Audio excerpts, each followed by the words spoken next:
This is St. Louis on the Air from St. Louis Public Radio. I'm Elaine Cha. These days, many of us use navigation apps on smartphones to get to places. But to understand how a place itself has gotten somewhere, a collection of maps on paper can reveal a great deal about the whats, the hows, and even the whys, especially when it comes to places marked by significant racial and economic inequality.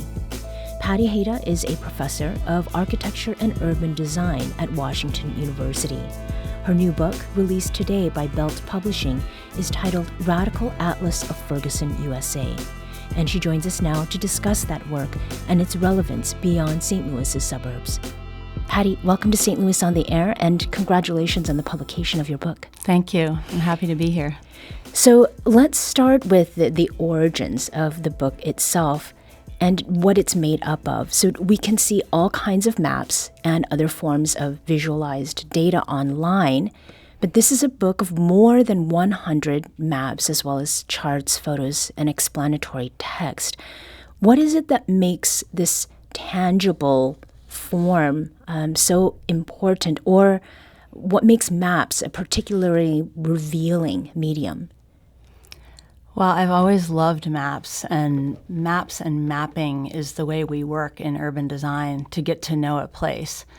What is great about maps is how you can map infinite layers of a place. Like any one city is not going to be captured in one map, right? So there's so many dimensions to a city and layers, people, neighborhoods, many ways to slice the same thing. So maps are great for that. Mm-hmm. They're a good teaching tool as well. And we are, for the visual professions, it's also a way to kind of see spatially how things are laying out. Mm-hmm.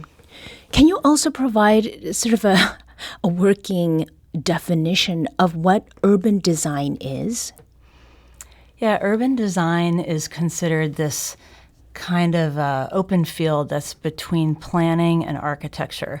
If we think of planning as the broad scale, like highway building and policy and law that undergird cities, and architecture is the buildings and spaces, then urban design is taking from both of those. Mm-hmm. It's looking at systems that are from landscape systems and pedestrian environments and public space, but it's also looking at the human-scaled spaces between buildings. So it's a design that's between planning and architecture that's bridging.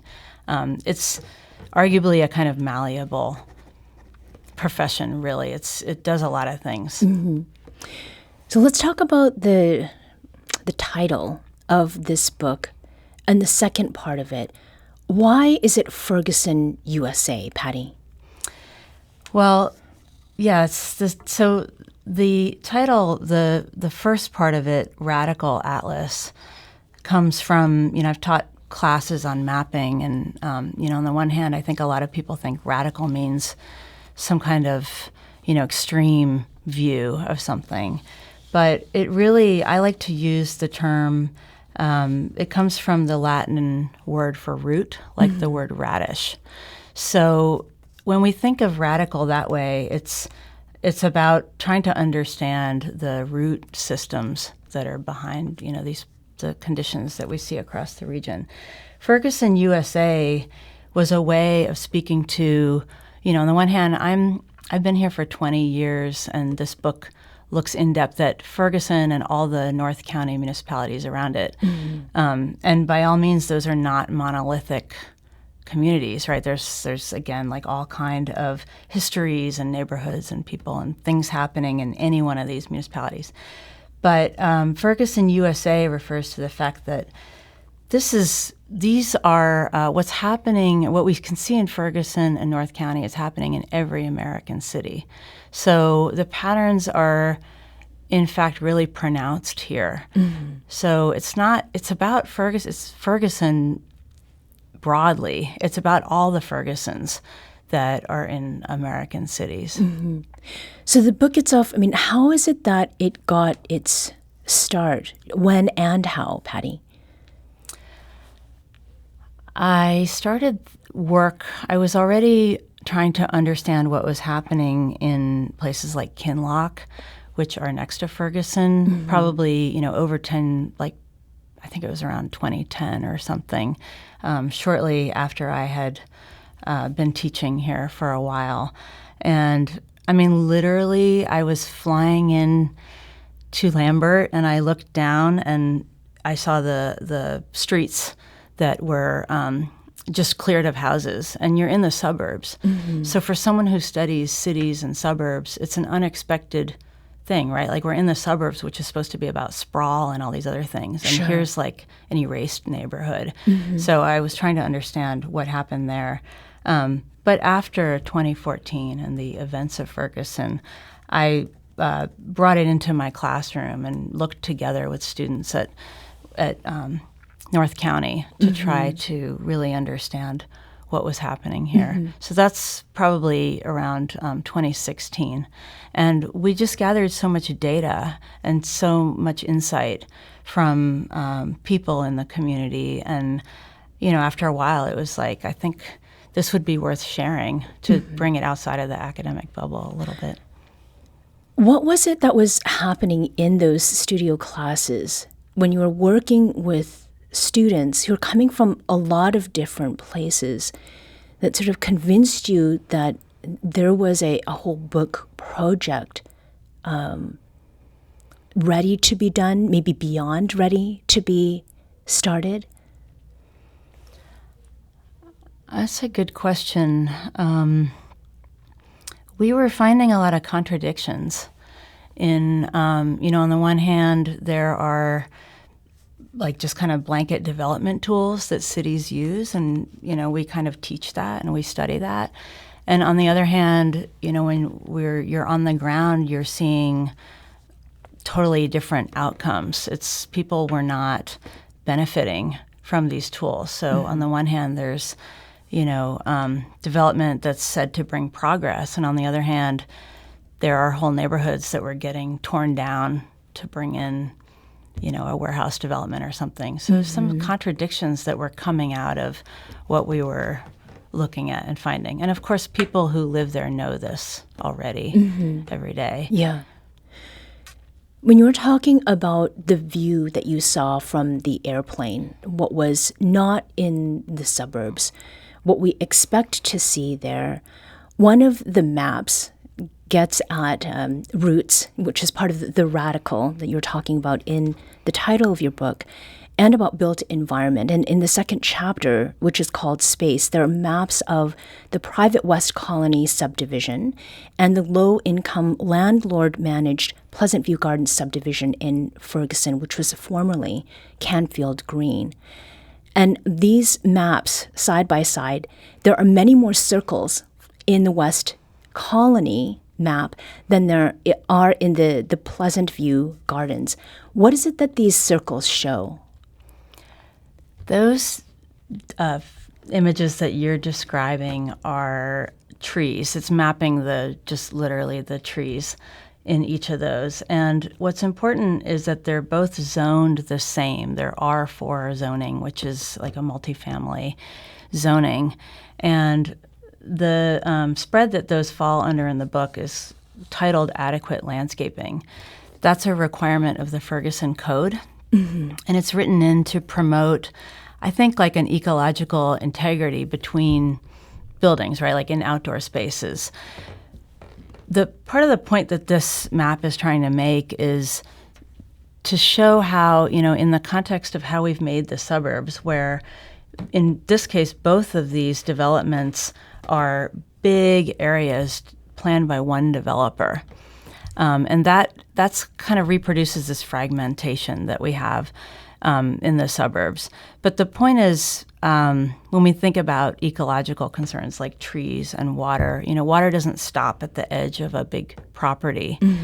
And this is trying to show how, like in this case, we're in the way cities are run now, we ask private developers to think about shade and offsetting heat islands and reducing erosion, and the quote adequate landscaping concerns are to kind of like maintain integrity. But if you're trying to save money, so in the low income development, for example, then the landscape is usually the first thing to get cut. And it's seen as like more beautification than an integral system. Right, right. And so it's just illustrating how we end up skimping on the environment, and that has long-term consequences. And we've talked about some of that on the show in the past about areas, particularly in North City and in North County, that don't have enough tree cover to provide any sort of relief from increasing temperatures, which we're feeling even today. As far as the beautification parts, you've mentioned that sometimes the inclusion of trees and what is considered adequate is sort of just chalked up to how things look.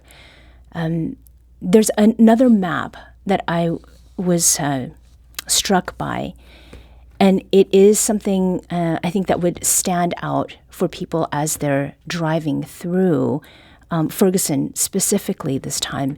And this has to do with another element of built environment, which is empowerment centers. The empowerment centers map, I'd love to hear you talk with us about how this map illustrates what you had talked about earlier regarding root systems and what radical in the title of your book means.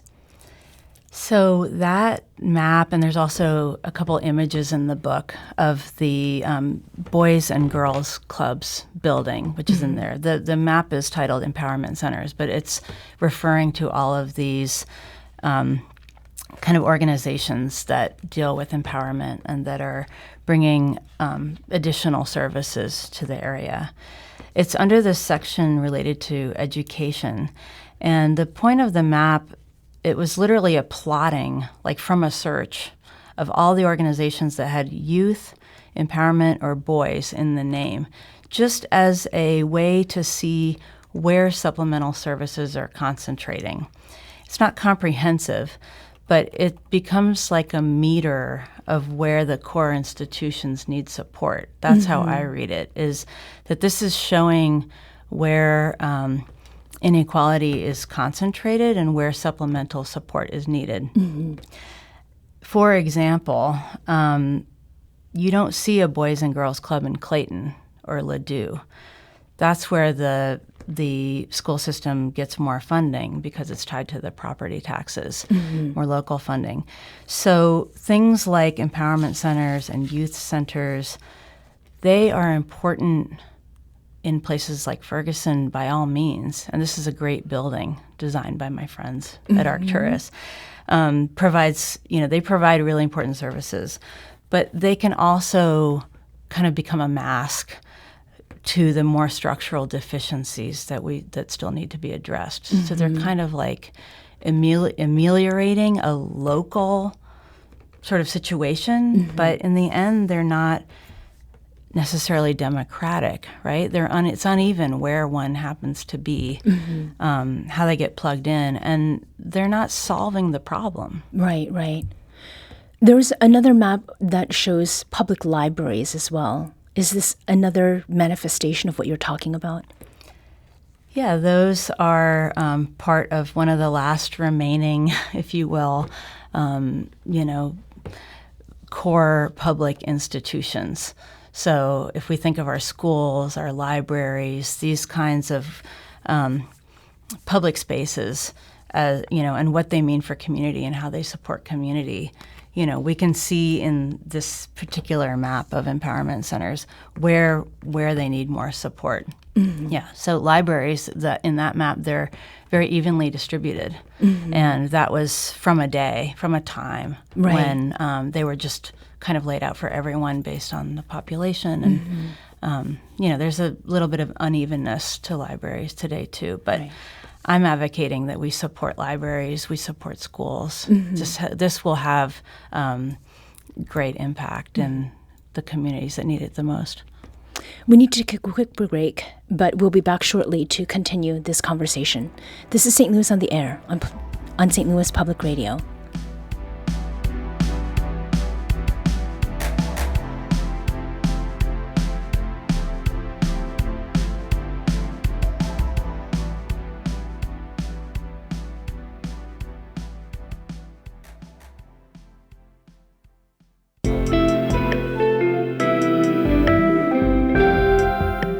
The Gateway brings you the day's news each weekday from around the St. Louis region and the state capitals in Jefferson City. Our schools are accredited. We don't need this bill. And Springfield. How many more years must pass before lawmakers see time is of the essence? I'm Abby Larico. Join me each weekday for The Gateway on the STLPR app or wherever you get podcasts.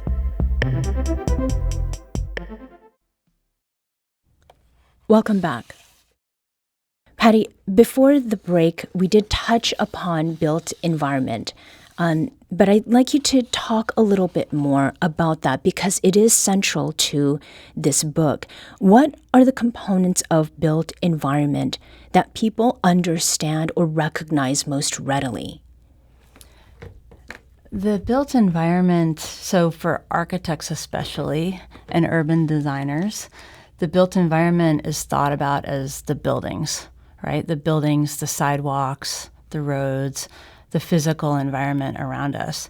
And I do try to touch on quite a bit of that in this atlas. But I also use an extension of that term to think about policies also. So the built and planning environment is made up of a lot of other like sort of processes, if you will, that are shaping it. So while we might be able to look at a building, there are other forces that are determining where that building is and how it's operating, right? Mm-hmm. And how it even comes to be. Mm-hmm. And those are the politics and the economics. And I think we need to look at it all together to understand the built environment. Mm-hmm. And then as far as those elements, the ones that folks might not see until they're pointed out, how does that relate directly to underlying root systems? And is there a way in which, perhaps with your students, for example, when you point out these underlying root systems, that it changes the way they look at what is around them, like being unable to unsee? That's certainly the hope, that we can see places we thought we knew in a new way and begin to understand why exactly they are that way. Mm-hmm. And it's never pointing to any one thing, of course, but it helps us, there's such complexity in cities mm-hmm. and how they change and who they change for. And it's a constant sort of push and pull of priorities. And so if we look at buildings and the built environment through that lens, we can understand, the kind of power plays that happen, mm-hmm. Who has access to decision making, funding, how are places actually being shaped. Mm-hmm. Another one of the maps has to do with tax increment financing. And that's TIF for short. It's part of politics, government, and development, and what is covered in the book. Now, the TIF map is followed by several pages of photographs dating back chronologically from 2024 to then 2023 and 2010. Why did you decide, Patty, on this combination of illustration in maps and photos? So TIF, just to kind of give a little bit of the broader context, it's a tool that was meant to bring development into underserved areas that wouldn't be profitable otherwise. And it's where the city helps pay for a project that they cover infrastructure costs usually, with the idea that it's going to get paid back in future taxes. And TIF has been critiqued a lot in our area, and there are a lot of ways people are saying it's being misused. So the point of the map in the book kind of introduces TIF and looks at a couple instances where it's used in different ways to, not the benefit of neighborhoods, unfortunately, where the TIFs are happening. But the photos are in there to illustrate in very real, tangible form, okay, what are we getting out of this TIF? Mm-hmm. If it's meant to help underserved communities, this one photo is, again, of Kinloch, where there was a TIF that brought in an entirely new industry that has a 20-foot chain link fence around it and trucks mm-hmm. and big warehouses, and they leveled the entire area. The neighborhood was cleared, and that's a use of TIF. So if we say this is meant to cover infrastructure costs, okay, but what is in it for the people who live there? They're not even, there's nothing about that that's for the people who live there. And that is Kinloch, not Ferguson. Right. And one of the things that I would like to underscore here is that the title of the book is Ferguson, USA, not Ferguson, Missouri, because we're not talking about just Ferguson, Missouri. Now, stories are also part of this book, stories that describe in words people's lived experiences around things like what a school day looks like for students who are attending different kinds of schools, or what the experience is of a person who has tried to navigate the criminal justice system. Where did those stories, Patty, come from? So over the years of trying to understand what life is like in North County and in the American city broadly, where I guess we have these ongoing problems. The particular maps that you're talking about are also trying to help us understand, how that impacts a family and how, on the ground, like with the schools, if your school is de-accredited, then you're going to either take a bus, which takes another hour, and prevents you from maybe staying for after-school programs because you're going to go to a school far away in an accredited district, or you're going to go to a local private school, which has cost implications. What would be best is to have a well-funded public school. There's a carbon footprint that's attached to that. There's a kind of social benefit to that. So those comparative stories are trying to just go from the more personal angle to reinforce, why all of this matters. It impacts our daily lives. It impacts, the way people, what they might get out of a school or how they're able to live their life. So we had a caller, Ron, who was asking if you've considered solutions as opposed to just laying out the problems. Yes, there is something in the book that addresses that, right? Yes, there are sections in most of the chapters that are called the mobilize maps. And those are pointing out, they're also maps, but they're pointing out what we're already doing in the region that we could do more of. Because there are good policies. And there are a lot of, in addition to what we're already doing, there are a lot of ideas. What in the studios, one amazing thing is, we can have the freedom to think about, like, what if? So part of what I hope to do next is to develop some of this into a website where I can continue building the ideas moving forward, because there's a lot of ideas and a lot of what we're already doing. And as we wrap here, this is an academic book. However, it is a book that is meant to be useful. How is it that the maps here in Radical Atlas of Ferguson, USA can be practically used to not just imagine, but to realize other versions, not just of Ferguson, but of other cities and the suburbs of the United States? Well, my hope was that this book, literally I asked for it to come out in paperback so that it would be affordable. I thought of it as something that could be carried around. It's portable, it's affordable. It has a lot of things in one place that can be referred to. That's one thing. It's more of a survey. It covers a lot of different topics. But for architects, it's to help us think about how we're designing, what we're designing, what are our contributions to the built environment, how are we really addressing the problems we need to address.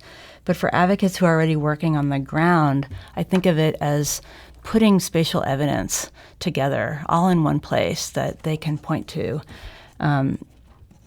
These are things they already know and are trying to change. But this is, my intent is that this is to start conversations. Patty Heyda is a professor of architecture and urban design at Washington University. Her new book, released today, is titled Radical Atlas of Ferguson, USA. On the point of conversations, Patty, thank you for talking with us today, and again, congratulations. Thank you. This episode was produced by Elaine Shaw. Our audio engineer is Aaron Dorn. This podcast was mixed and edited by Aaron. Our executive producer is Alex Hoyer. St. Louis on the Air is a production of St. Louis Public Radio. Understanding starts here. Do you find yourself regularly listening to episodes of St. Louis on the Air? Suggest us to a friend you think might enjoy our conversations. And leave us a review and rating on Apple Podcasts on the App Store. It's the simplest way to help people discover our show. Thanks. St. Louis Public Radio is a member-supported service of the University of Missouri St. Louis.